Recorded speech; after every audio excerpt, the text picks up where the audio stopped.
Are you feeling stressed? Understanding how stress affects your body and mind. Have you ever found yourself feeling tired for no clear reason? Maybe you're often irritable, snapping at people, or feeling on edge without much cause. Or perhaps you suffer from headaches more often than you think you should.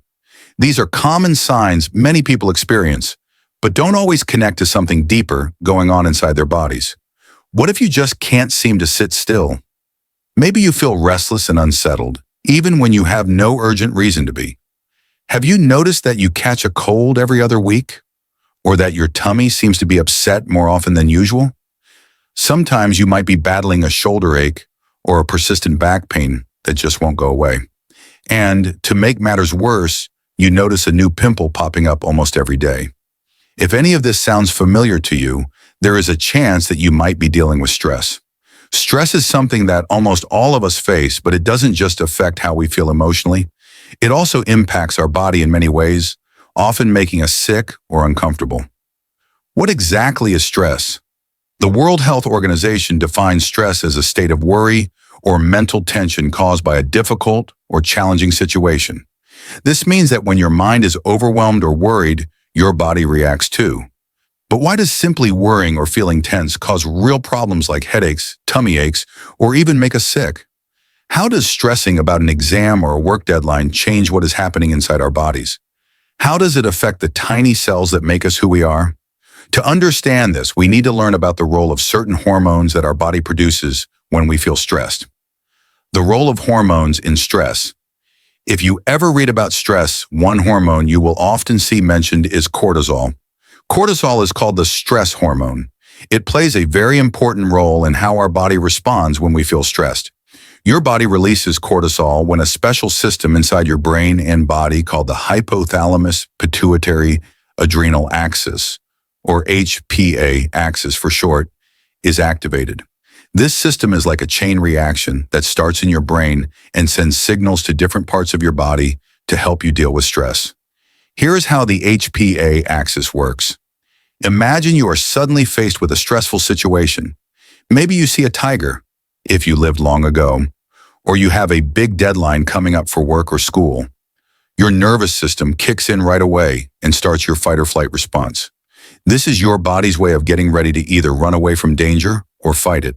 At the same time, your adrenal glands, which sit on top of your kidneys, release adrenaline. Adrenaline is another hormone that gives you a sudden burst of energy. Your heart beats faster, your muscles get ready to move, and your body feels alert. What happens when stress lasts longer? Now, if the stressful event lasts only a short time, like a sudden surprise or a quick test, your body will calm down soon after. But if stress continues for hours or days, your brain starts a bigger hormonal process. The amygdala, which is the part of your brain that notices danger or threat, sends a message to another brain part called the hypothalamus. The hypothalamus then releases a hormone that tells the pituitary gland, another part of the brain, to send a signal to the adrenal glands. This signal tells the adrenal glands to release cortisol into your bloodstream. Cortisol helps your body deal with stress by making extra energy available. It does this by raising your blood sugar and fat levels, giving your muscles and brain the fuel they need to respond. This boost can be very helpful. It can help you finish a difficult project, run fast if you need to, or stay awake during an important meeting. Cortisol's effects on your body. Together, cortisol and adrenaline create the feeling we call stress. They affect almost every organ in your body. For example, they increase your blood pressure so more oxygen can reach your muscles and brain. They make sure your body has enough energy by increasing the amount of glucose, sugar, and fats available. Having these hormones working in your body in short bursts is normal and helpful. Cortisol, in particular, is very important for your health. It helps many parts of your body, including your brain, muscles, and immune system, function properly. Cortisol levels naturally change throughout the day. They are highest in the morning, helping you wake up and get ready for the day, and lowest at night to help you relax and sleep. When stress becomes a problem, however, just like with many things in life, balance is key. A little stress can motivate you and help you focus. But when stress lasts too long, it becomes chronic, and that is when it can cause harm. Many people face stress that never seems to go away. Things like war, losing a job, financial troubles, or grief. This long-term stress keeps the HPA axis activated all the time, and cortisol levels remain high. Constantly high cortisol can interfere with how your body normally works. For example, cortisol raises your blood sugar. Your body uses insulin to control blood sugar by helping cells store the sugar for energy later. But if cortisol keeps blood sugar too high for too long, insulin doesn't work as well. This can eventually lead to serious problems like type 2 diabetes. Chronic stress and cortisol can also be linked to weight gain. Studies show that people who have high long-term stress tend to gain more weight, especially around their belly. This is sometimes called visceral fat, and it is different from fat elsewhere in the body. Researchers are still learning exactly how this works, but there is strong evidence that stress plays a role in how the body stores fat. Stress and eating habits. Another way stress affects weight is through changes in eating habits. Have you ever noticed that after a really stressful day, you crave sweets, ice cream, or even a whole pizza? This is more than just a feeling. It's science. When cortisol rises, it can cause your blood sugar to drop, which then makes you crave high-calorie, sugary foods. These foods give you a quick energy boost and feel comforting. At the same time, cortisol activates the amygdala, making you want to do things that feel pleasurable, like eating junk food, even if it isn't good for you. Eating this way under stress leads to extra fat being stored in your belly, which is not healthy in the long run. Stress and the immune system. Have you ever noticed that after a stressful week, like during exams, you end up getting sick? This happens because cortisol also affects your immune system. In the short term, cortisol can help your immune system respond quickly to infections and heal wounds. But if stress goes on for too long, cortisol actually stops some immune cells from working well. This makes it harder for your body to fight viruses and bacteria, so you might catch colds or other illnesses more easily.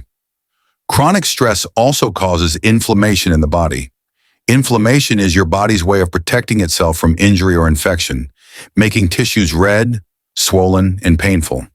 But when inflammation lasts too long, it stops your body from healing properly and can cause problems, especially in your gut. The gut, or digestive system, is very sensitive to inflammation. When the lining of your gut is inflamed, digestion can become uncomfortable, and the helpful bacteria in your gut may suffer too.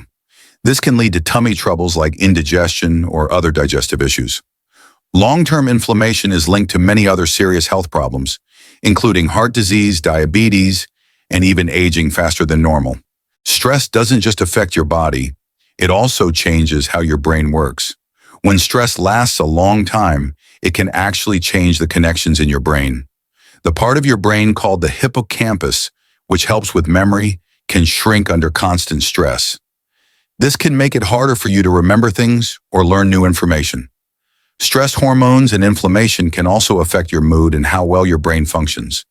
This can make it difficult to concentrate, make decisions, or interact with others. It might even lead to problems like anxiety, depression, or addictions. For some people, ongoing stress may increase the risk of serious brain diseases like Alzheimer's. Stress also affects your sleep. Too much cortisol can keep you awake or make your sleep less restful. Poor sleep then makes everything worse. Your brain doesn't get the rest it needs, and your stress levels go up again. It's a cycle that can be hard to break. What can you do about stress? So, is stress all bad news? Absolutely not. Even if you can't get rid of every source of stress in your life, you can learn ways to manage how you respond to it. The first and most common advice is to take care of your body and mind. Exercise regularly, try meditation or deep breathing, spend time doing things you enjoy, drink enough water, and try to slow down your breathing when you feel overwhelmed. Research shows that these activities can help lower cortisol levels and reduce the negative effects of stress. The second way to handle stress is by changing how you think about the things that stress you. Sometimes, simply looking at a problem differently or trying to change your attitude toward it can make a big difference. Talking with a mental health specialist can help you develop better coping strategies. Remember, feeling stressed now and then is normal, but being stressed all the time, every day, is not normal and should not be accepted as the way life has to be. We all deserve a balanced life, where stress is manageable and doesn't take over our health and happiness. What about you? How do you usually handle stress when it comes into your life?